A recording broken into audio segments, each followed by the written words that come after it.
the Sight and Sound poll. Do you know what that is? Yes. It like got Yes. it recently. I don't know if it was like today or whatever, but it's like pretty recently, the 2022 Yeah, there's a little list bit got dropped. of controversy. Yeah, People like are mad about it. well, yeah. Are they mad about the new number one, or Yeah. because I was hearing like different, like varying controversies, like Sight and Sound has gone woke, yeah. ladies and gentlemen. Whatever Yeah. that means. Well, see, the issue that I guess I sort of take up with that is that, like, if you're doing it for the sake of doing that, then you're not, like, I guess people don't know Sight and Sound is like, it's considered like one of the most prestigious like movie lists. They do it once a year, or sorry, once a decade. And they poll like directors, other like big filmmakers. They do critics, and they have them all list like their top 10 movies, I think, and then basically Yeah. they do like an aggregate score of those, and they compile them together to make the best movies of all time list. And it's kind of what it's a big factor in what put Citizen Kane like so Yeah. high. It's as such an esteemed movie, is because that was on there. It was like the number one for like 4 or 5, I guess, decades, 4 or 5 lists. Yeah. Vertigo was on the most recent one, and now the newest one is Jean Diamant. I'm not gonna say the full title. It has a annoyingly long title. The name of the movie is it doxes the lady. Jean Diamant. Yeah. Yeah. It's Jean Diamant, and then her She's like, address. please don't watch this movie. Stop coming to my house. Yeah. So wait, so they think because it's a movie about, well, it's like about a stay-at-home wife or a woman who's basically like at home, and she just kind of has a sad life. I really don't know anything about this movie at all. I know. I've never even heard of it until now. Oh, okay. And that's why I'm mad about it. I'd heard of it like here and there up until now. And then it's funny, I just keep seeing it posted, like people are reviewing it a lot on Letterboxd. I keep seeing it on like Instagram from like the Letterboxd page or Criterion. And they then got the I Sight see and Sound bump. Yeah, and then like just today I realized, I like saw the list and I was like, "Oh, that's why everybody's talking about this movie now." Yeah, so it's like a 3+ hour movie about this woman who does chores at her house all day, and then she has sex with a dude a different each like day, and she's a I guess a prostitute, Sex worker. a sex worker, yeah. Sure. And then it's basically just like a really mundane, monotonous routine thing, and it's supposed to hammer in that like, oh, this is her routine and da da da, and then something changes in the routine, and then it like kind of it spirals, but not in the way that you'd think like, oh man, does it get really nuts? No, it's very little tiny little things that change. Yeah. So I guess my issue with it being number one is that like it's like seems like one of the most pretentious movies to put at your number one. Like I don't care like if it's directed by a woman or whatever, just like don't put it, it's so fucking pretentious. But no, what I heard is what they did is like when they put out the call for people to do their lists, is like they were asking for people to do like, we want you to like don't put Vertigo or don't put Citizen Kane on, because we want to shake up the list and we want it to be new and have like fresh. And it's like maybe make Jesus, okay, there you go, there's my voice going. We've found the true evil in this situation, and it is marketing. It is marketing departments. Yeah, that's the lesson learned here. Is like, yeah, this is gonna. I'm just picturing a couple guys that are like, we're gonna go viral here at the Sight and Sound poll. Yeah. We're gonna shake things up a little bit, and then everyone's just like, it's the fallout. Everyone disliked that little thing at the bottom. Yeah. So that basically everyone was told to pick something else instead of Citizen Kane and Vertigo. Basically, so that's kind of the one that they landed on. They're like, all right, I don't know if they might not have specifically, but like since those were the number 1s and 2s normally, they were like basically saying pick something, like try to be, I don't know what the exact phrasing of it is, but you can read like it's something, like shake your fist at the establishment sort of thing, and it's like, okay, but like aren't you supposed to do what are like like we get into this talk a lot on this show when we do, because we've done like Vertigo in the past, of like, what makes up like the greatest movie of all time, where it's like, sure, for me personally, Vertigo was like fine, but I'm like, and I wouldn't put it on my top 10 for Sight and Sound by any means, but like it's one where I can understand why people would put it on theirs, right? You see the influence, you see the craft work behind those, and it's like, right, if we're trying to make a definitive greatest movies of all time list, like Sight and Sound kind of is, it's like I said, it's like the definitive list, right? Which of course is subjective, but still, you can't subject subjectivity to an objective, like make it different thing. If it's like it's subjective, just let people pick their favorite movies, and if they happen to be the ones that everybody likes, there's usually a reason for that, right? Yeah, because if you look at the director's poll, 2001: A Space Odyssey is first, and then Citizen Kane, makes sense. Godfather, and then Jean Dillmain. Yeah. And then Vertigo's like 6th. Wow. Oh no, it tied. It goes 1, 2, 3, 4, 4, 6, 6, 8, 9, 9, 9. So some of these were even like they were tied. But yeah, Vertigo's on there. I like how Close Up is actually on there, on the director's poll. That's kind of cool. Because I did see that. What I saw number a bunch is it in directors? It's number 17 on the. It's one of the 9s. Oh, okay. So the 3 9s are Close Up, In the Mood for Love, and Persona by Ingmar Bergman. Ingmar Bergman. Yeah, I have that. I picked that one up on Criterion as a blind buy because I've heard Persona is good. Yeah.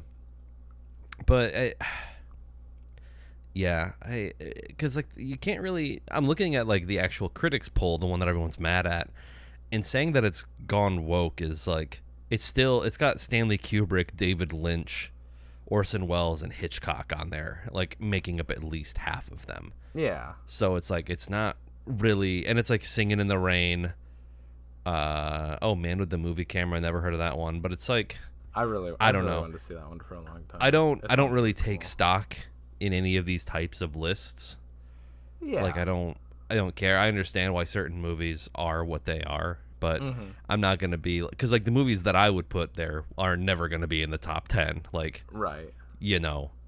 Like There Will Be Blood or Boogie Nights or like Eternal Sunshine of the Spotless Mind or anything that I would like consider to be in my top 5. Like you're not gonna see like Zodiac unseat like Citizen Kane and I mean maybe in 40 years when it's as old as like all those other movies. Yeah. Although 40 years was like 1980s.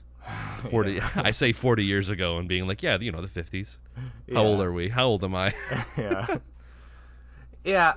And I mean that's something else we touched on too. It comes back to like even why like rate movies when it's all up to your own personal opinion, but it's like it's not like Jean Dillmain is now my favorite movie of all time because it's the Sight and Sound number 1 or whatever, but it's still like I think it's good, especially when you have people who are like maybe getting into like deep film. Like me, for instance, I feel like I probably started by looking at like the IMDb top 100, and then when I realized that maybe wasn't the best bar to go off of, I'm like, okay, I'll look at like the AFI list. Oh, you mean you don't love the Shawshank Redemption and the Dark Knight as like the best? No, I know, but like, movies, but there was a point in time where like the Dark Knight unseated everything. Yeah. And was like the greatest movie of all time on IMDb because like people saw it and they were like, I want to be the Joker. Yeah. I do think that's funny that I don't know if people are doing this, but whenever like a business gets in trouble online, people tend to like go and review bomb it. So the idea that someone is like gonna go give a 1-star review to this 3-hour-long French movie about a woman doing chores and having sex with dudes is like, 1 star. This movie stinks. P.U. Like, let's go review bomb this. Yeah. It's silly. It's so silly. Yeah. So, yeah, where do we land on this? I don't know. Just let people, if you're going to do a list and poll people, let them do what they want.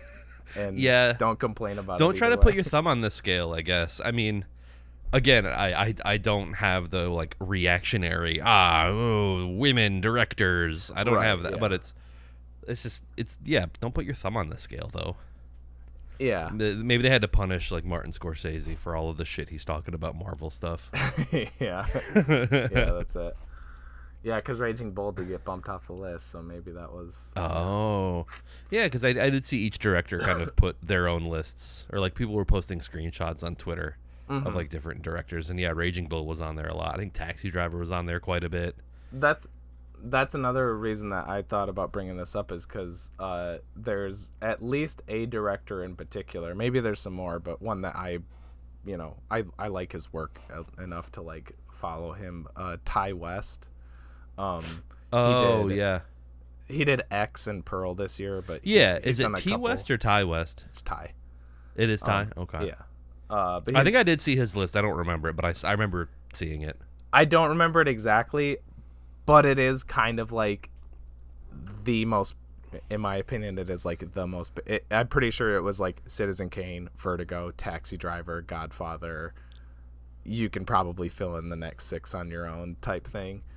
Yeah. But again, if that's his top 10, that's his top 10, right? But people were shitting on him for being like anti-woman and like anti like but it's like, but if that's his favorite movies, I don't know what to tell you. Like, I don't know. It's a losing game. Yeah. Like it's just the whole culture war around all of this shit is a losing game. Like just like what you like. Yeah. Yeah. But that said, I still do. The Sight and Sound is one of those things that I do like to pay attention to, as like it is a good marker for like film history, at least, or like influential movies. I think it is a better list to go off of than like, the Academy Award Best Picture winners, for instance. If you're trying to delve into your film history. In 1952, number 1 was Bicycle Thieves. Yep, that was the first one. Yep, that's awesome. Yeah. Yeah, and then it was Citizen Kane forever. Yep. I think it was Citizen Kane. It was Bicycle Thieves once, and then Citizen Kane every time, and then Vertigo in 2012, and now Shenduman. Yeah. Well, I mean, speaking of movies that were considered greatest of all time, second behind Citizen Kane, that is on the Sight and Sound list. Nice.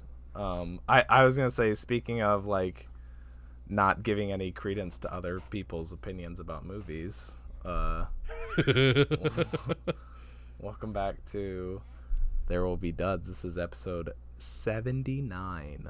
I'm your co-host TJ, aka J-Spot Jack Cheese, and with me as always, I'm Nick, aka Dr. Funk on Twitch. And as always, well, I guess I should have said this at the top. I am a little sick, so bear with me. I think my voice has cracked a couple times already, so I figure I should mention that before we go too much longer. But as always, we watch a movie. That movie being The Night of the Hunter from 1955, directed by Charles Laughton, the one and only movie directed by Charles Laughton. Yeah. It is about it's about a family. It's I guess the central protagonists are these two children, who their father robs a bank and stashes some money in a secret spot, and then gets arrested, and he's sentenced to death. Before he dies, he lets slip to his his cellmate, the Reverend Harry Powell, that he has a bunch of money hidden somewhere. So when Reverend Harry Powell gets out of jail, he makes it his mission to find that money using any means that he can. And he hunts some people. he is a hunter. Yeah. And yeah, that's it. That sounds like we both dug it. I thought it was really cool. I'm glad you liked it too. Yeah, I did. Yeah. It's ironic. The beginning of this movie, it's ironic that it happened this way, because I'm gonna bring it up in post chat later, but we went to go see It's a Wonderful Life at a theater, and that movie starts out with like the stars talking to each other. Oh yeah. And then this movie starts out and it's just like heads in space. Yeah. And I'm like, what is going on with like superimposed like humans in space, like talking, like this cosmic juxtaposition? I was like, this is the second movie from the 50s that I've seen like in the last week that's done this shit. Yeah. I was like, this is weird.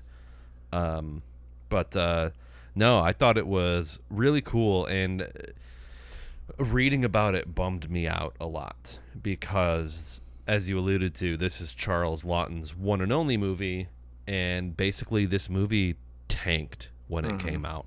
Like, everybody shit on it to the point where like he took it personally and quit. He stopped making movies after this. And it made me think of another story. Have you ever heard of A Confederacy of Dunces? That sounds familiar. It's this book by this guy. I think his name is like John something O'Toole. But he wrote this book, and John Kennedy Toole, that's what it is. Okay. He wrote this book called The Confederacy of Dunces and like couldn't get it published. He took it everywhere, and like no one would touch it. They thought it was too bizarre, too weird. It wasn't good. And then he eventually, like in desperation, he killed himself. Oh shit. And then his mother took it upon herself to take his script or his book, and she went around and basically was like, please read this and publish this. Like, and eventually it got published, and now it's considered one of like the greatest novels of all time, like in terms of its social commentary and comedy and just point of view. But okay, well maybe that's why. Maybe I've heard of the book, but I just didn't know the backstory. If it's that famous, then yeah, I probably just know the yeah. book. Yeah. And it's just like, people are like, damn, I wish this guy had been published at the time, because you know, what a life of work that's been taken away because it just wasn't the right time or place, and like we'll never see anything else. And it's like, this movie, there, you know, Orson Welles, like, you know, all those guys from that time period, I feel like Charles Laughton could have been up there with like all those other people that people, you know, like, oh yeah, these classics from this era. But no, he only made this one. And again, marketing is the villain here, because it seems like they didn't know how to market this movie, because it is weird. Yeah. It's out there. The way that it tells the story and the way that it's crazy that this is from the 50s. It doesn't seem like something from the 50s like at all. Yeah, me and Kalia found ourselves saying, like, we were like, there's multiple times in the show or during the movie we were like, this feels like so ahead of its time with like certain editing, certain shot compositions, just the way that music was used, like having like they do it like twice, I think, where there's like, you hear singing and then the scene transitions from something into the scene where there's like kids singing, and that's like, even that is kind of ahead of the curve for the time, like editing techniques. Get back to editing techniques. Hing hang hung, see what the hangman done. Hing hang hung, see what the hangman done. There's not like blood or guts or anything, but like there's a brutality to this that you don't see much in movies of this era. Like, holy shit. And I think I went back to that shot so many times. The shot of the mom underwater has got to be one of my favorite shots like I've ever seen. It's so fucking like, it like haunting, effective, but just fucking gorgeous. The seaweed like blowing in the water and her hair blowing in the water with it when it cuts that like wide shot of the whole thing. So fucking beautiful. Leaning, leaning, safe and secure from all alarm. There's so many gorgeous shots in this movie. I could not believe it. The whole time I was thinking about like how this movie would have pissed off all of the censors and all of like, I don't know if the Hays Code was still going on at this point in time, but it's like you got this dude who's basically killing in the name of religion, like, and he I guess he gets his comeuppance in the end, which I think is part of the Hays Code. Like, you can depict this as long as the bad guy is served justice. But like, murdering the mom and then like showing her like in the car upright in the water. Yeah, it's like it's very haunting. Like, especially when it's like they do the shot with the useless uncle who's like fishing. Or no, it wasn't. Was it him? I guess he was wearing a hat. Yeah, it was him, Uncle Bertie. Yeah, Uncle Bertie. Yeah, who shit the bed. He's like, hey, if you ever get in trouble, old Uncle Bertie's gonna help you out. And the kids run away and they find him. Like, Uncle Bertie, help! And he's like, but I think that's like, I like that because that like kind of makes him like more human. As like, oh yeah, he. I mean, maybe when he was adults saying are not to be depended on. You can't really depend on people. And maybe when he said like, if you ever get in trouble, he wasn't thinking, if your mom gets murdered, come to me. But still, maybe he probably didn't have that in mind. No. Yeah. I also had the benefit of, after watching it, I watched just on the first disc, but I watched all like the behind the scenes sort of like interviewee stuff, so kind of got a little bit more of an insight from that kind of stuff, and something that I kind of gleaned to and was happy to see that they said that it was like an influence is that he was really inspired by Charles Laughton, that is, was really inspired by like old like like expressionism silent films, like The Cabinet of Dr. Caligari, which is the one that I'm the most familiar with. That used like really extreme like shadows and contrast, and to where like in those ones they would even like paint shadows onto the sets to make them look even harsher in a way. Very like Tim Burton-y. You can see like he gets a lot of his his stuff from that era too. And the like how the scenes were like set and lit and everything, like really cool. Like there's the shots of the scene when the mom is murdered too, and it's like that weird, like, were you thinking of Hereditary too? Because I thought of Hereditary a few times. I wasn't thinking of Hereditary, but I did notice how cool, like, when like she's laying in bed and he's like, is he about to like climb a ladder? He's like by the window. No, I don't know what that is that he like, does. He does this. He like, yeah. I think it's because he's like a psychopath and he's probably like trying to talk to God or something like that. Yeah. I don't fucking know. He does it a couple times in the movie because like when he gets arrested at the end, he's kind of like doing a similar thing with his arm. That when he comes out of like the farm, like the little barn area. Yeah. Yeah. But no, there's like a wide shot too of the room. It's like, and you see like the peak. And it's it almost looks like a miniature, Yeah, that's what I mean. That's what I meant, like Hereditary, how it does those like miniature shots of the house or whatever. Yeah, a lot of this felt like stage plays, like sets. Yeah, which like I mean, it could have been a limitation of the time of how they did things, but like the scene when the kids are hiding out in the barn, and they hear him singing the song, and like you can see the shadow of him on the horse in the background, and they're like oh, we gotta go, and he's just kind of like the kid's like, you know. Doesn't he ever sleep? And I was thinking that like the same time, like, Jesus, he's just like, dude is relentless. He's a relentless monster. Don't never sleep.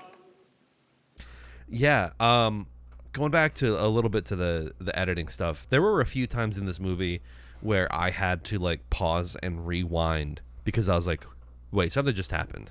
And there were a couple really cool, I want to say, like in-camera edits that the very beginning, the kids are like playing hide and seek, and they run and they see like the dead body, and the camera goes in, focuses on the foot, and you can just barely see it. It cuts a little bit, and when it pulls out, there's like a ton of kids like around, because initially it was like the 2 kids.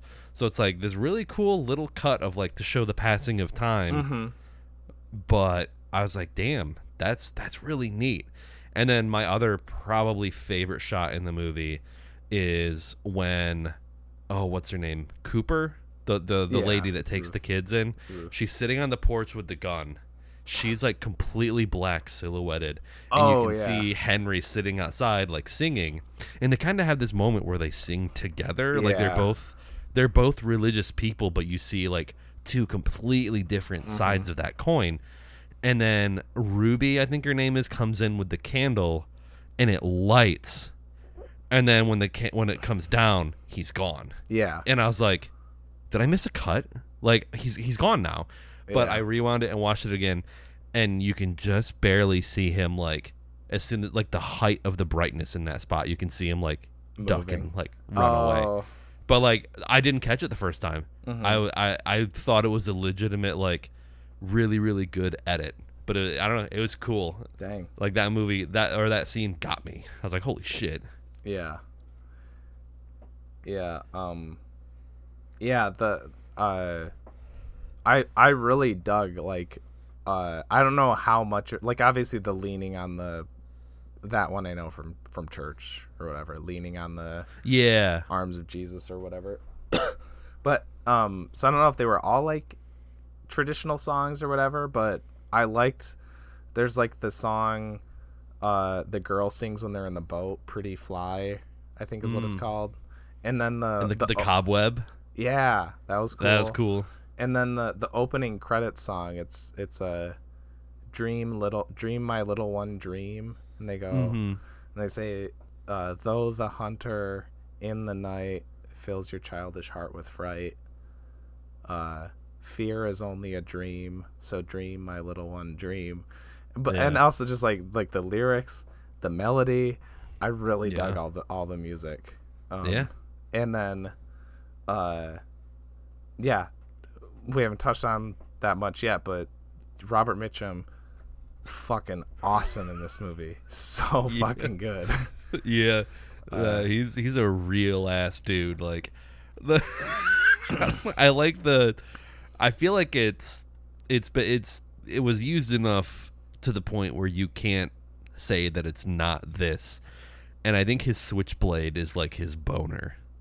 Oh, yeah, that's actually because the first time you see him, it's like a burlesque show, and he's just sitting there and he looks pissed. So fucking and then pissed. His switchblade just like, and I was like, oh, is that supposed to be like him repressing his like sexuality and like urges?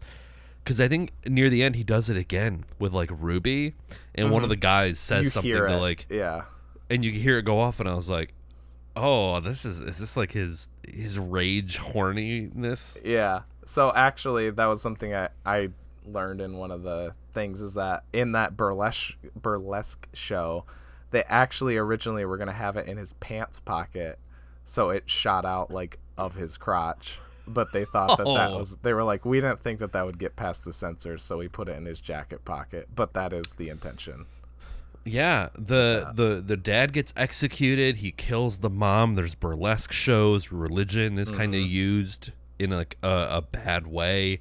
Yeah. Like, this movie was probably hell for censors, and people probably found this like super objectionable back in the day. Yeah. Yeah. Icey sucks. I hate that lady. Yeah, me too. Yeah. I was like, Icey man, this lady wiener. sucks ass. She's so terrible. And like she changes her tune immediately too. Like near the end, why do they keep calling him a Bluebeard? Is that like a 1950s insult that No, like I don't know what the Bluebeard, reference is there. Bluebeard is he's like a folk tale, maybe like Mother Goose dude who he was like a dude in one of those fairy tale things who like seduced women, married them, and then murdered them for their money. Oh, okay. But that was like his shtick, I guess. Yeah. I also I had the thought because, you know, again, the thing of the times, I was just like, man, imagine like living in a time when like the death penalty still exists, and it's just like, imagine being a little kid at school and your dad gets executed. Because like the kids are just like singing a song like hang hum him hum hanging, and then like to really, you know, drive the point home, one of the kids draws like a chalk outline of a man being hung. It's like, Jesus Christ. Yeah. Like, I don't know, man. The kid didn't do anything wrong. I mean, I guess, you know, he knows where the money is, but other than that. Yeah. That wouldn't have saved his dad, though. Yeah. Oh man. And then on their wedding night, I was laughing that I was like, she just wants some dick. Like, Yeah. again, another thing that I feel like is probably weird from that time period, like the woman initiating sex, like the idea of a woman like wanting like sexual pleasure as opposed to just like, you know, come here you, and then a guy just kind of like forces her into a kiss, like I feel like a lot of these movies of the time do. And then he's like, you're only good for babies. Yeah. So unless you're planning on having another kid. I was like, damn, Powell only cream pies. That's all he does. Yeah. Like, I'm not fooling around. I thought... You thought, Willa, that the moment you walked in that door, I'd start to pawing you in that abominable way that men are supposed to do on their wedding night. Ain't that right now? Yeah. Well, I think that says more to like the whole like what people thought of like the sanctity of marriage back then, where he's ever, you know, right up until they're married, he's this ultra charming dude who's like, oh yeah, I love your kids. I'm so interested in you, and like I was just passing through. I just wanted to see but yeah, you're so. I love you. I want to take care of you and your kids and blah, blah, blah. And then as soon as they're married, he's like, all right, I did it, you know. Get away from me, you stinky whore. Just like... The facade is up. We're married. I don't have to hide my true self from you. And I know you're not going to do anything about it because, you know, we're married and, you know, the man says what's what. And also... he's kind of aided by the fact that she like self-gaslights her, like she's immediately like, oh, okay, you know what? He's right. It's like the scene from There Will Be Blood, where like Daniel Plainview is getting baptized, and you know, it's like that sort of sermon where she's just like, yes, Lord, I used to be like this. You know, it's almost like she's going along with it. Yeah, and then even when she catches him, there's a part where he's with the little girl Pearl, yeah, and he's like chasing after her. He's like, you tell me where that money is, and he's like yelling at her, and she like comes home. I'll break your arm, you little wretch. Yeah, and she like catches him, and then they kind of like look at each other for a little bit, and then I think maybe the next scene is when they're in the bedroom and he kills her, but even then she's like, oh, you were sent here to make me right again. Like, I thought that's where she was gonna turn and be like, okay, I gotta do something about this, and then he was gonna kill her to stop her from like letting the cat out of the bag. But no, she was a true believer up until the very end. Yeah.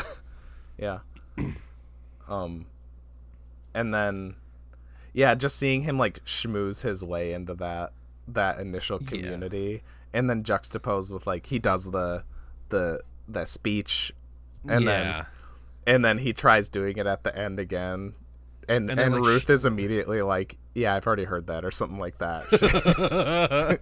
Yeah, Ruth rules. Oh, madam, I see you're looking at my hands. Would you like me to tell you the little story of left hand, right hand, the tale of good and evil? It was with this left hand that old brother Cain struck the blow that laid his brother low. Them kids is yours? My own flesh and blood. Miss Cooper, she rules. Yeah. Walt Spoon also rules, which is Icey's husband, who immediately sees through his bullshit, and like is like, no, there's something wrong with this guy. Yeah. And then I think at one point, like, he kills her, and then he goes and visits with the Spoons, and he puts on this song and dance of like, she went to go and be with all the harlots, and I thought I could save her, and she left. Like, and then he's like, and then she rejected me on our wedding night. Yeah. And then Walt Spoon immediately wants to get him liquored up, and she's like, no. I was like, yeah. Walt's priorities are in line. Yeah. Oh, is he hit pretty bad? All to pieces. Well, there's a little peach brandy in here. What? A man of the cloth? Well, just a sip. Walt Spoon, that's for sickness in the house. Yeah, Miss Cooper, I don't know if I was gonna say, you know who this is. What? The love and hate thing, is this the origins of that? Because I've seen that referenced. Like, as writing far as love and... As far as in film, yeah. Yeah, this is the originator, I believe. Don't we reference it in the Grandpa Crane video? Yeah, I'm pretty sure we do. It's cool to see because I think that's a trope. Like, I've seen it all over the place. Like, you know, characters writing love and hate on their knuckles. Like, I know, you know, I haven't seen it in a while, but maybe in Do the Right Thing. Yeah, he's got the brass knuckle things. Radio Raheem. Yeah, I bet it would have to be Gangsta's Paradise, our video on that. Yeah, I'm pretty sure that was kind of cool to see the origins of that, because I was like, yeah, I knew of it, but I never knew where it came from, and it came from this. I forgot that we did that and that, but yeah, that was probably me, because like I've been aware of this movie for a very long time, and like mostly that scene where he where he tries to, like, at the end with Ruth, and he has the hand like holding the like fence post, and it says like love on it or whatever, and so I knew I had the imagery of the words on the hands for like years. I didn't know much about the movie other than like he was like the bad guy, and that was about it. But yeah, I was gonna say Miss Cooper, just a little trivia piece is which was a specific get by Charles Laughton, and kind of cool since he was so inspired by like old silent films, is she's played by Lillian Gish, who is like one of the premier silent film starlets. She was like the lead character in Birth of the Nation and Intolerance, which were like two of the biggest silent film movies. That's pretty wild. And I guess he like, that was who he wanted to play that, and they didn't think that she was going to do it because she didn't really do very many movies at that point in her career. But she said yes, and it's kind of a neat thing. It sounds Holy like everybody shit. Really... She lived to be 99. Yeah, I know. Yeah, died in 93. That's nuts. Oh my! I was 2 years old when this lady, like, she was someone from the 1890s, was still alive when I was born. Yeah, which that's is nuts. Wild to think about. Yeah. But yeah, it sounds like everybody really respected and really liked Charles Laughton.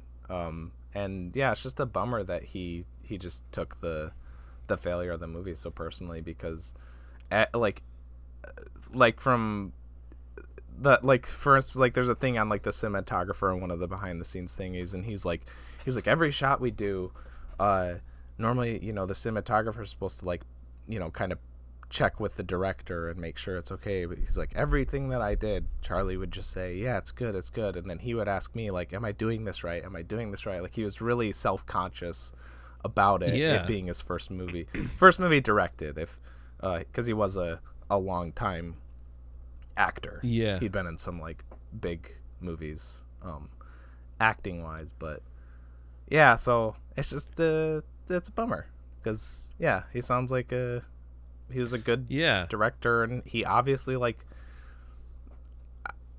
it's just crazy that like with how much how much self-doubt he had and everything, but how like this doesn't feel like a first movie by somebody. There's so many like things like I was that saying, seem like ahead of the curve, and just very like getting those performances out of some of those the performers, and just a very well controlled movie. Yeah, no, for real.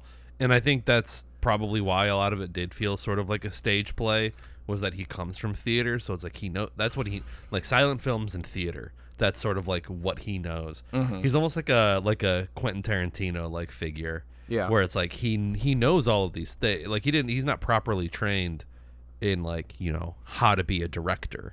Yeah. But he knows his influences well enough that he's able to kind of put something together that's like really fresh for something at the time.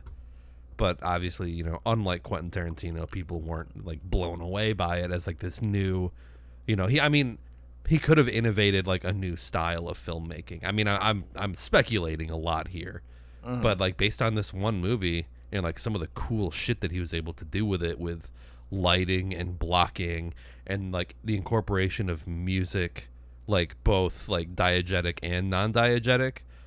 It's like again, it's just crazy that this movie is what it is, and that it was such a colossal failure when it came out. Yeah. And maybe it ran the risk, which is a dumb risk, but it is a risk. But it's just like being ahead of the times. It's like being too ahead of the time. It's like the I mean, a lot of artists toil. Like, this might be. It's like your kids are gonna love it. You guys weren't ready for this one. Yeah. Yeah. I mean, a lot of classical artists toil in obscurity, and then it isn't until years later where their shit is fully appreciated, and this seems to be one of those cases. Yeah. Did you read the bit about how Harry Powell was a real person? I didn't read too much into it, but I did see that it was like based on a real thing. But I think in the book, like, he kills children too or something. Yeah.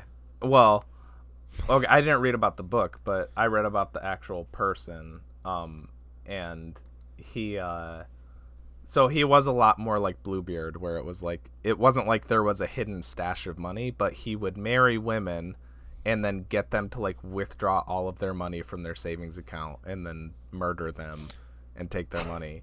And I think that there's an instance of him,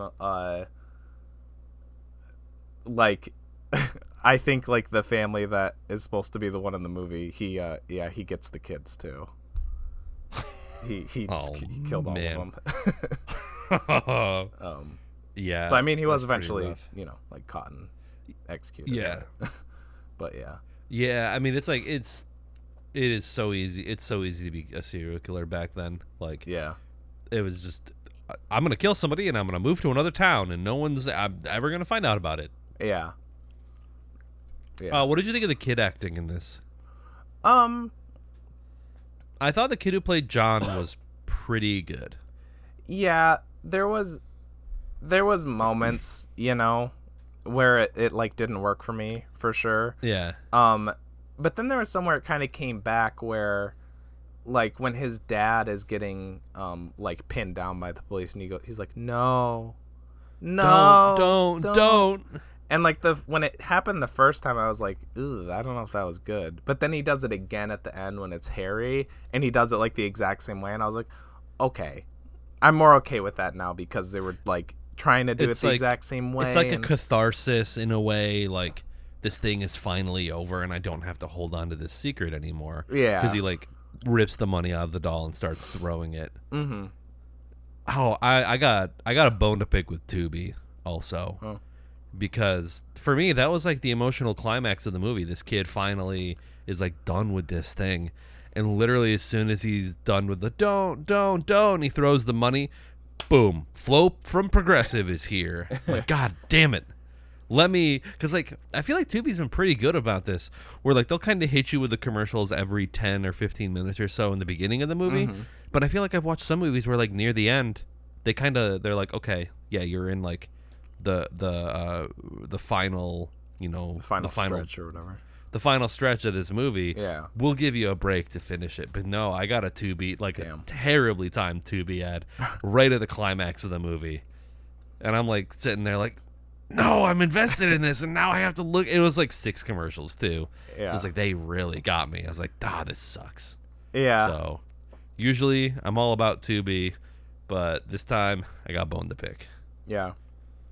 Yeah, I'm glad I almost just went with Tubi because I'm like, yeah, I could get up and pull, grab my DVD and put it in there and use the remote, or I could just go to Tubi. But I was like, I don't want to deal with ads. And yeah, I wasn't sure if it was a DVD either when I started it, but I'm pretty sure it is Blu-ray. Because if it was DVD, the quality, I don't know how it would have been. But the Blu-ray Criterion is pretty nice, pretty clean. Yeah. Yeah, I feel like they're pretty good at restoring those 50s movies. Mm-hmm.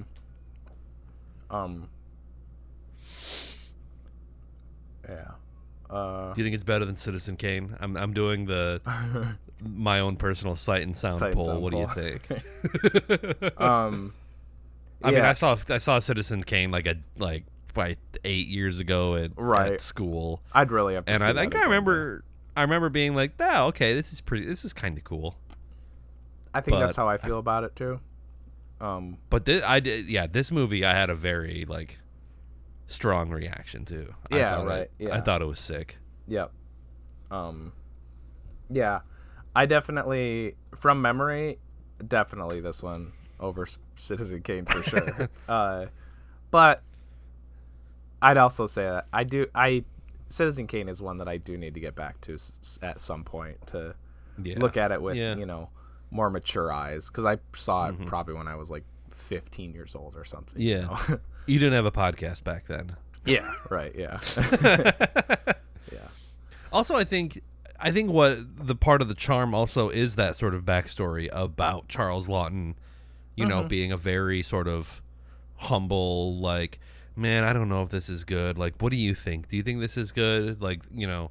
That sort of humbled guy who is very unsure of himself, but, wants to make something good. Yeah. And I juxtaposed with Orson Welles, who's just preposterous. This movie is, no, very cocksure, which, the ends did kind of justify the means there, but 2 figures of the same era, right? Ish. Yeah, and one of them is he's got the Orson Welles jowls going, quivering. Yeah. Yeah, I think it's in the cup. There is a late Orson Welles movie called F for Fake that is awesome. Didn't that one? That's his last movie, right? It might have been maybe his last directed.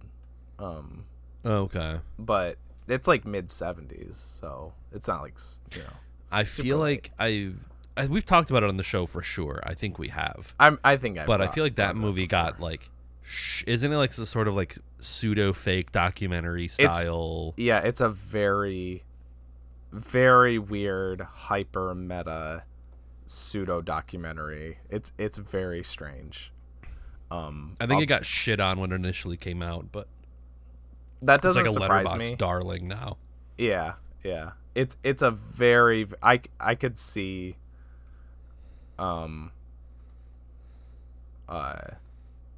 it not going well with the contemporary audiences of the time. Yeah, average Letterboxd review is 4, 4.5, 4, nothing. Oh, okay. I think you're the lowest rated one that I have on here, and you're at 3.5. I'm at 3.5. Yeah, that sounds about right. Yeah. Orson Welles was the first YouTuber. It really does feel like a YouTube commentary video, kind of with how it's just very erratic editing and just all over the place. But it's got Orson Welles behind the wheels, and it's so fun just hearing that guy just talk about shit. it's good. Yeah, he's very opinionated. Yeah. Yes. But yeah. Anyway, I was gonna say also to back on this movie for Charles Laughton. I also like because you're saying like it also helps knowing the backstory. Also in that same vein of like knowing his influences, like with the old like silent film era stuff. I like knowing a director's influences and when they wear them on their sleeve in the movie, to where I can, like I said, like as I was watching it, I was like, oh, this feels like, and I thought specifically the Cabinet of Dr. Caligari, again mostly because that's like the only one I really know of that genre. Yeah. So I love when you can see that influence in a director's work, and yet it still is like its own thing and still does like new shit at the same time. Yeah, just brilliant use of lighting and gorgeous framing. Another one that I liked is like the wide shot of them like climbing up the stairs with him behind them as they're like trying to escape. That was really cool. Yes. Every time he switches is awesome. Like right before they go into the basement, he's being all like, "Oh, Pearl, why don't you tell me?" No. And she's like, "But John said not to tell you." And he's like, Now just tell me, where's the money hid? But that's why I promised John I wouldn't tell. John doesn't matter. Can I get that through your head, you poor, silly, disgusting little wretch? Just immediately goes right into it and just And then he turns into like an animal whenever he, they like get away on the boat, and he just lets out that like that like scream and yeah.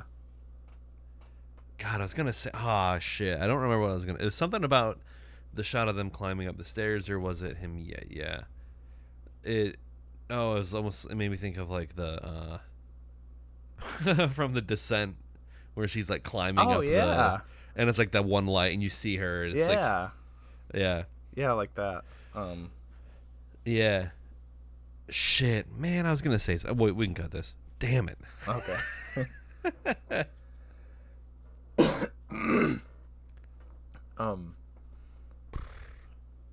Well, unless you want to.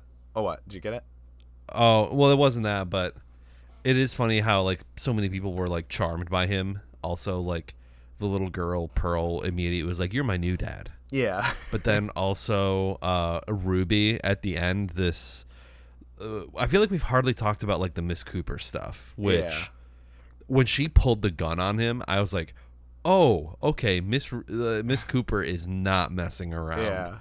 Like he tries his like charm on her and like his whole sob story, and she immediately is just like, "Oh, well then how did they come upriver in a boat?" Yeah. Like basically realizing his story is horseshit, and like it doesn't take long for him to crack. And then she just like whips out the gun and points it right at him. John, when your dad says come, you should mind him. He ain't my dad. No, and he ain't no preacher neither.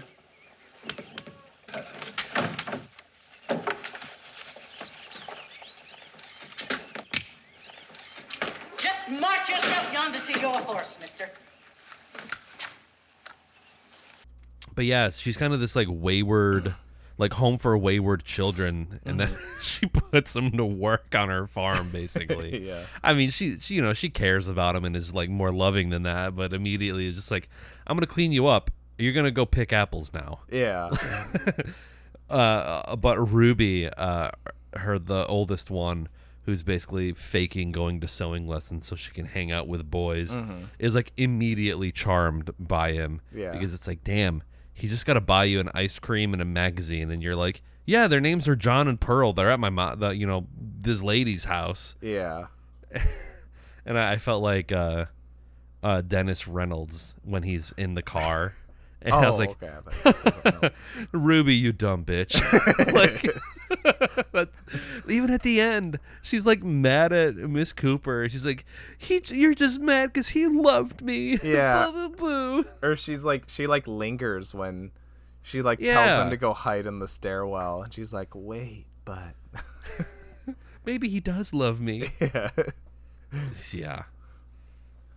Yeah, no, Miss Cooper is hard. I love that lady. All that shit with her was so good. Yeah. Oh, that and like the scene with the owl that picks off the bunny.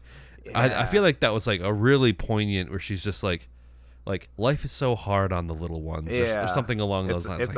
It's a hard world for the little ones or something like that. Yeah. I was There's like, a lot that's of good, heavy. Yeah. Shit. I really like that line too. I'm glad you remembered that because I was gonna forget. Yeah. There's a handful of those like that one that kind of hit me as like, damn, that's good for like for a movie from like this time. Just poignant, kind of deep. You don't get a lot of that from movies of this era.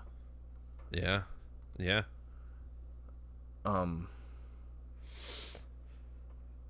But yeah, did you remember the thing that you were gonna say, or was it? Nah. Wasn't that? No. Okay.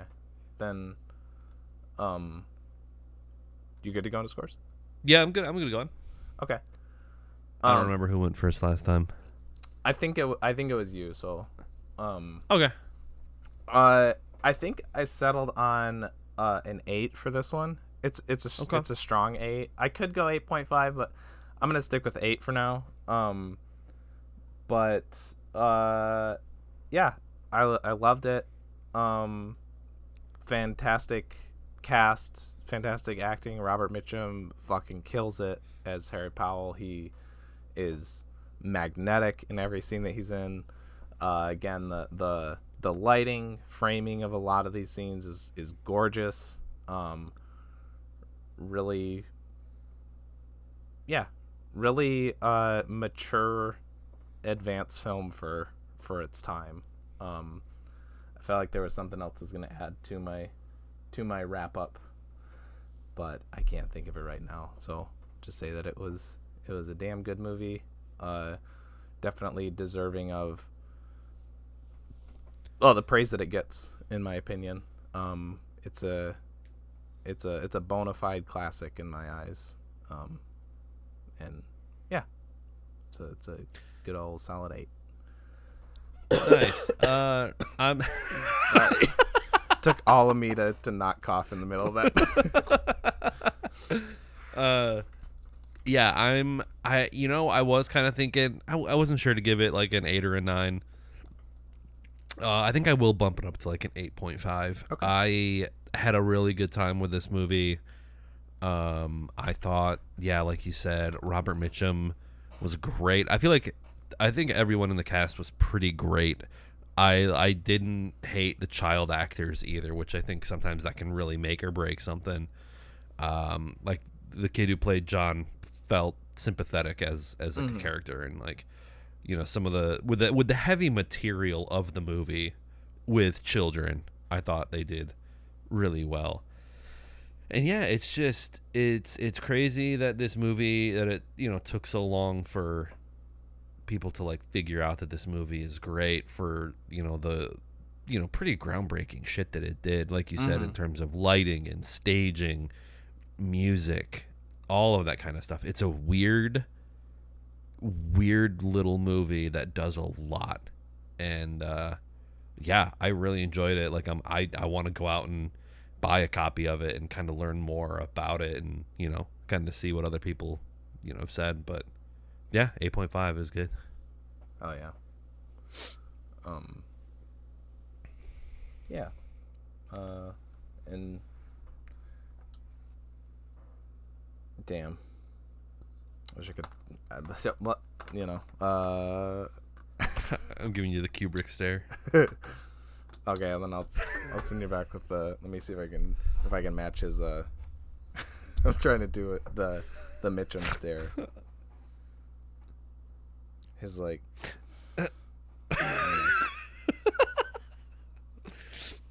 Give it 2 thumbs up. That's good. 2 thumbs up. Yeah. I'm giving it Roger Ebert gives that's it what 3 thumbs up. Oh, that was it. 3 thumbs up. That's what I meant to do. I was doing the stare and then my switchblade. Oh yeah, no, that's good. Yeah, that's good. Yeah. All right. Speaking of 3 thumbs up, here's an ad. Yeah. Are we back? Yeah, I'm thinking we're back. Do you want to go first? I mean, I got 3 things to talk about, but I could kind of rapid fire a couple of them. Just you know. Yeah, I guess I'll do mine first. Okay.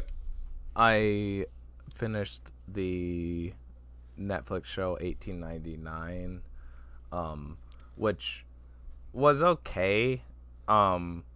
It's by the reason I wanted to talk about it, even though I thought it was just like okay, is because is more to talk about the previous show, by the same creators, I'm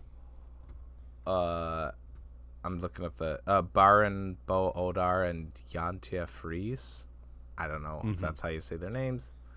But they did a show for Netflix a few years prior, called Dark, and that show's fantastic. So if there's anybody who watched 1899 and maybe you liked it or maybe you wanted something a little more, I highly recommend Dark.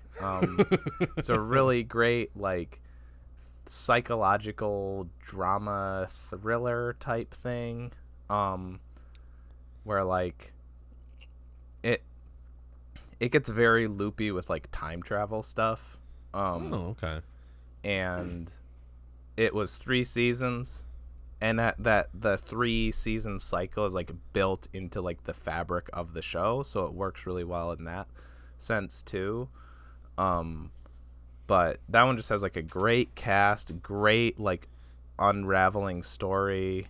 I think like pretty much everything gets answered, even though it does get very like webby with the mystery. Yeah. Okay.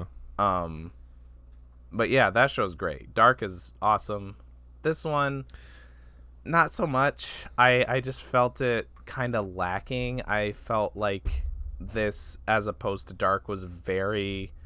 I felt like there were so many times where it was like just staring you directly in the face, me like, this is my character motivation, and this is what's happening right now. Yeah. And also, it's like... it's... I worry that this is like, maybe this is the post like Netflix effect, where I think they maybe, at least the first season for Dark might have been, I'm not 100% sure, but it might have been like, because it's German, that one's a German language show. This one is multilingual, but I would say it's like at least 50% 1899 is like 50% English, and then the remaining 50% is like Italian, Spanish, German, French. Okay. All just kind of like mixed in there. And then it's kind of a cool, interesting thing, because they do play on that a lot, where like it's all these people on this passenger liner from like Europe going to the US. And as shit starts to like get out of hand and all the, chaotic stuff starts happening in this show, there's a lot of scenes where there's like a German person and a French person together, and like they just can't communicate, and it's kind of like an interesting sort of like Tower of Babel angle they have going with it. So it's cool. It's not like the show there's like nothing going for it. I just was comparing it a lot to Dark, which I think is really good. I think I remember seeing the trailers for Dark when it initially came out, but I think I was just like burnt out on Netflix original shows that I was like, this is there's probably a lot of great shows that I just didn't give a shot because I didn't give a shit. I was like, this is the same sort of like in studio, like Netflix, everything's like tinged kind of blue and has that look to it.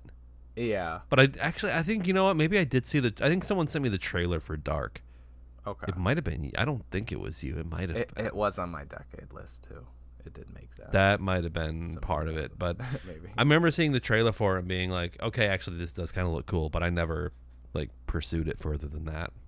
Yeah. Well, I mean, I highly recommend it. It's only 3 seasons. They're fairly short seasons, I think. The theme song is "Goodbye" by Apparat, the one from Breaking Bad. And it's nice. I mean, you mostly just hear it in the opening credits, but it's really good. It's one of those where I watch the opening credits every single episode because it's really good, and like the title design is really cool because it's like this like mirrored.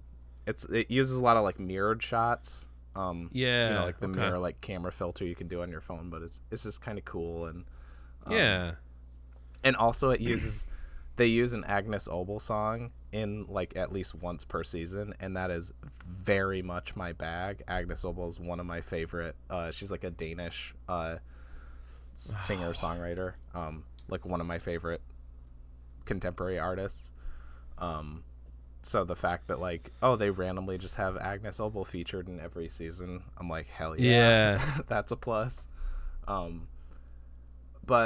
But anyways, okay, I guess I'll kind of just wrap up with saying that like I feel like Dark was like that was like their show. I think that's kind of what got these guys on the map. The guy and girl, Baron and Yantya, on the map, and maybe I'm trying to put it, like 1899 feels like the Americanization of Dark, I guess. I think Dark was created, or like they like pitched it and everything, and then it got picked up by Netflix. But they still had their initial nug, so it feels more like a European drama. 1899 feels like it's very influenced by or like trying to appeal to Americanizations, where like making it a lot dumber, doing that, explaining things to the camera. There's a lot of needle drops, which they do in Dark with Agnes Obel mostly. But the ones in this are way more like blatant and kind of out of place, I guess. Every time they do it in Dark, it feels way more natural and just so fitting for the scene. There's one where they use one of her songs called Familiar in the first season, and it is so cool. It's such a cool scene, like a dialogueless scene. You just have the music plays. It's brilliant. But in this, it's like they end an episode with White Rabbit by Jefferson Airplane, and it's like this cruise liner in the 1800s, and it's just very out of place. And almost every episode ends with like I'm trying to think of some of the other songs, but like 60s 70s like rock songs kind of like that, and it's just it's strange. It makes me wonder where that comes from. Like, I mean, I feel like shows like Breaking Bad and Better Call Saul are like exceptional at ending with songs and music and like picking the right song for like the current feeling of the episode before the episode ends. But yeah, at some point in time, I feel like a lot of like streaming services shows took that and like ran with it, and now it's just like beaten into the ground.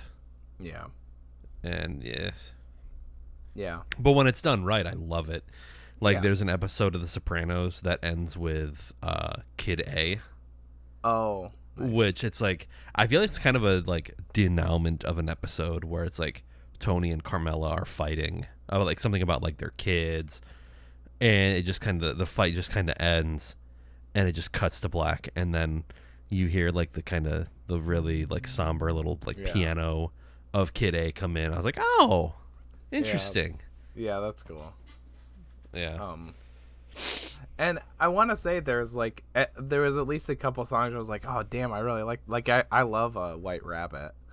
But it's then a cool I'm like, song. Yeah, but I just don't know how it works here. But I don't know. Like maybe I'll continue. I'm not sure. They can't all be the Matrix Resurrections. Yeah, with White Rabbit. Right. Yeah.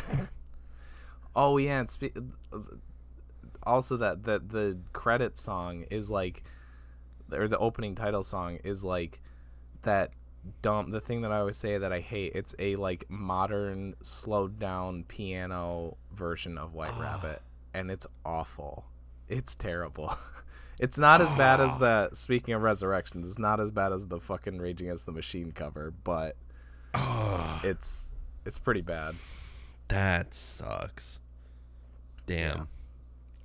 Well, speaking of shows with credit sequences that I don't skip, we finished the first season of White Lotus and are currently about halfway through the second season. Have I brought this? I don't think I've talked about this on the show yet, have I? The show? Like, I don't think I've brought White Lotus up yet, right? Yeah, you have. Did I? Yeah. No, I don't. You know what? I don't. You remember. brought it up after you watched the first episode, and you kind of did like a first episode recap and like looking ahead, and then you brought it up another time. I don't know if it was a post chat. Talk about it. It's okay. Okay. I think I was going to talk about it last episode with Casey, and then it. Yeah. First season was pretty good. It's very slow, very methodical.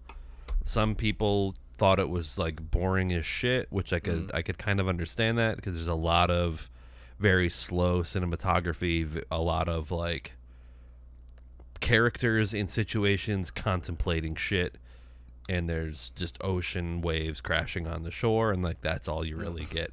It's very beautiful, like cinematically. It's very like it's like a COVID show, so like they shot it on a remote island, and like it's gorgeous. Like everything's pretty much like on location. This is something you mentioned too. I'm just bringing it up because you asked. But we're halfway just through. Edited that episode where you first talk about it, so it's gonna fresh in my mind. But we're about halfway through season 2, and I think it's moving at a bit more of a brisker pace. Okay. Than the first season. I do think I like the cast a little bit more because Aubrey Plaza's in it. Michael Imperioli, who plays Christopher in The Sopranos. F. Murray Abraham is in it.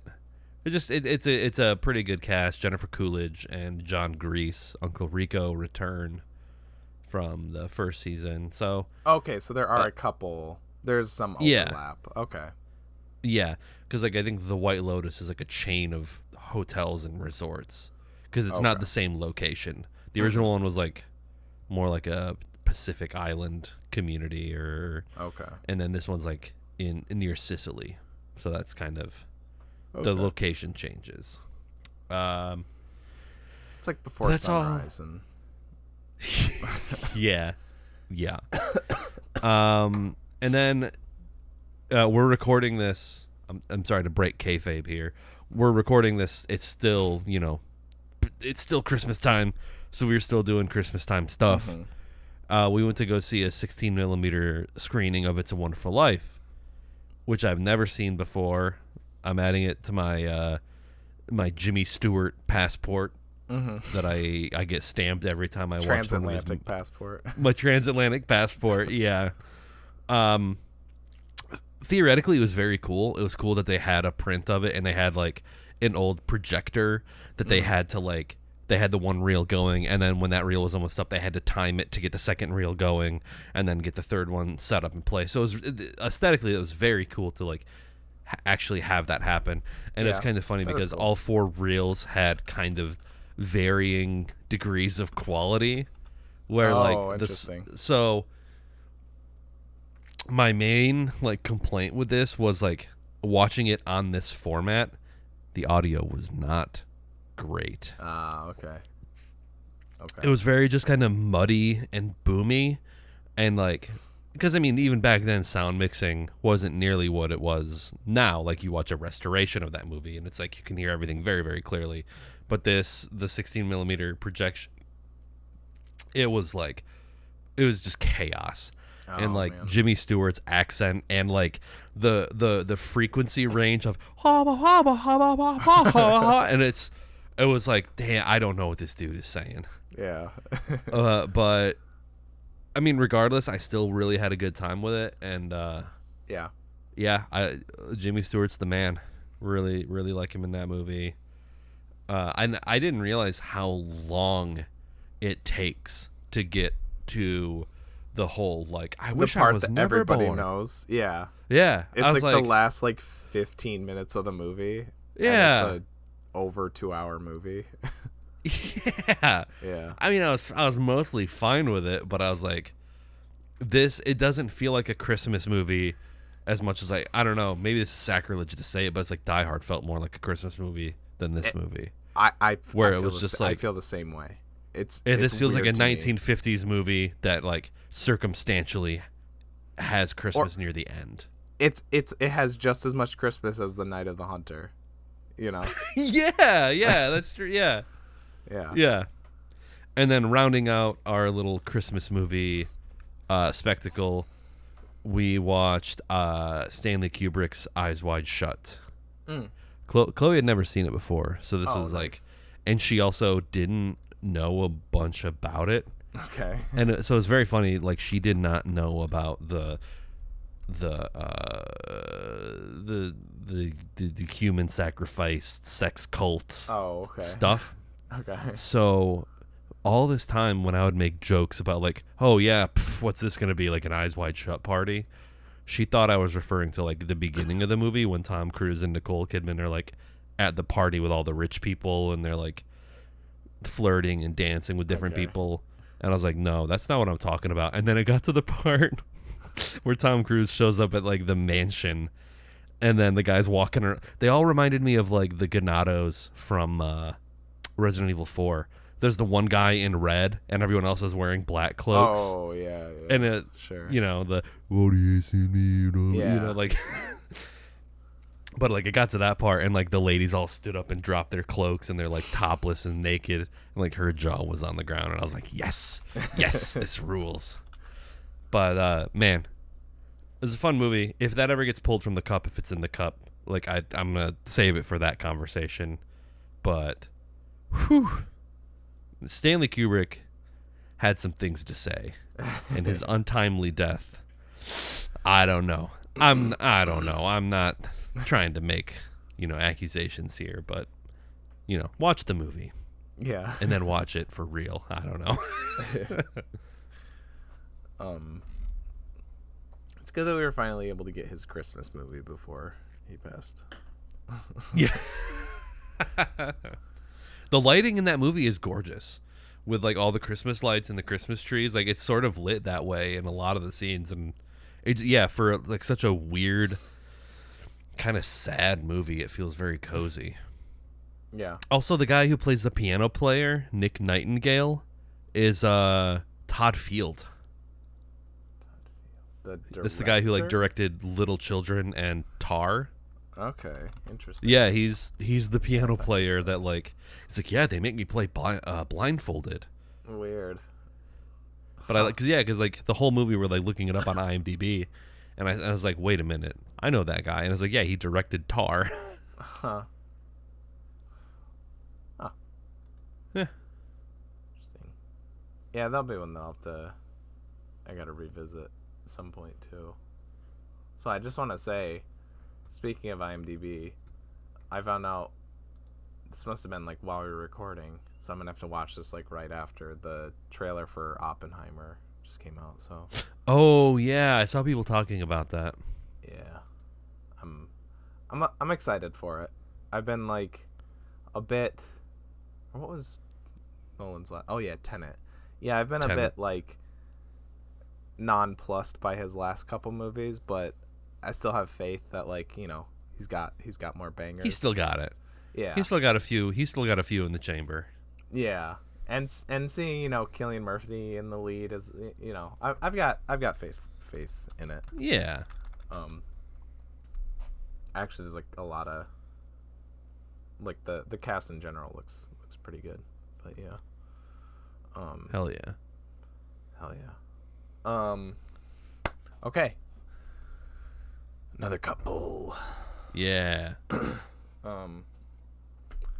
see. Let's make sure. Yeah. Yes. Okay. Just double checking. I don't know why I thought not, because our last one was Ernest, so obviously we got another normie couple.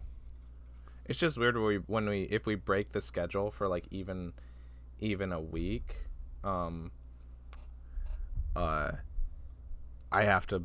oh, is it a regular week or is it, because like we did the Christmas movies twice in a row, and yeah.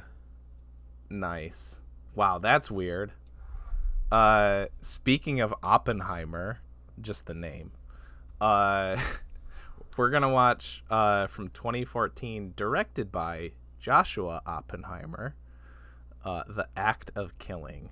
I am excited to see. I'm really interested. I've heard of this one. This was also my decade list. Oh, it's a really fun movie about the Cambodian genocide. Yeah, woo! Yeah. This looks like a lot of fun. Yeah, it is. 2012, 2014. I think it's one that has a few different releases. Yeah, it says you Google and it says 2012, but then it says release date 2014. So whatever. It's called The Act of Killing. It's directed by Joshua Oppenheimer. You'll find it. It is on Tubi. Nice. It's also on Prime, Pluto. So it's on quite a few things for free.